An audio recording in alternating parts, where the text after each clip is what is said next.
आदिवासी जिल्हा अशी पालघरची ओळख। पालघर, डहाणू, विक्रमगड, जव्हार, मोखाडा, वाडा आणि तलासरी या भागात आदिवासींचा प्राबल्य। मात्र विकासाची गंगा आजवर या आदिवासी पाड्यांपर्यंत पोहोचलीच नाही। पिण्याचं पाणी, वीज, कुपोषण, आश्रमशाळा अशा एक न अनेक समस्यांनी या आदिवासी पाड्यांना ग्रासलंय। अशातच बहुजन विकास आघाडीच्या रूपानं या आदिवासींना एक आशेचा किरण दिसलाय। बहुजन विकास आघाडीनं या आदिवासी पाड्यात जवळपास 600 बोरिंग बांधलेत। त्यामुळं या पाड्यातल्या आदिवासींच्या पाण्याचा प्रश्न काही अंशी सुटलाय। याआधी राज्याचे आदिवासी विकास मंत्री राजेंद्र गावित होते। आदिवासींचं प्रतिनिधित्व करणारे गावित हे पालघरचेच। मात्र असं असून देखील पालघर आणि विशेषतः आदिवासींच्या समस्यांकडे त्यांनी दुर्लक्ष केल्याचा आरोप स्थानिक करतायत। खड्ड्यामधून पाणी पित होते आम्ही। मनीषा निमकर मॅडम आल्या आणि त्यांनी आमची समस्या ऐकली आणि आम्हाला बोरिंग मारून दिला। ही बहुजन विकास आघाडीने सेवा सुरू केलेली आहे।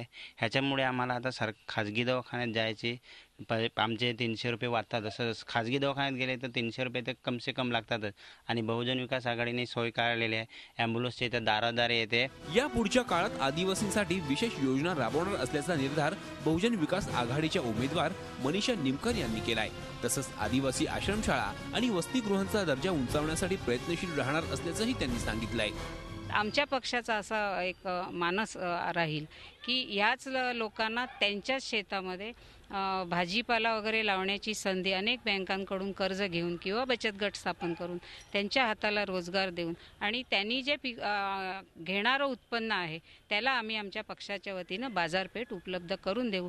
विकासापासून कोसो दूर असलेल्या पालघरमधल्या आदिवासी समाजाला मुख्य प्रवाहात आणण्यासाठी बहुजन विकास आघाडीनं कंबर कसली आहे। त्यातच सत्ता नसतानाही बहुजन विकास आघाडीनं केलेल्या विविध कामांचं आदिवासी पाड्यात कौतुक होतंय।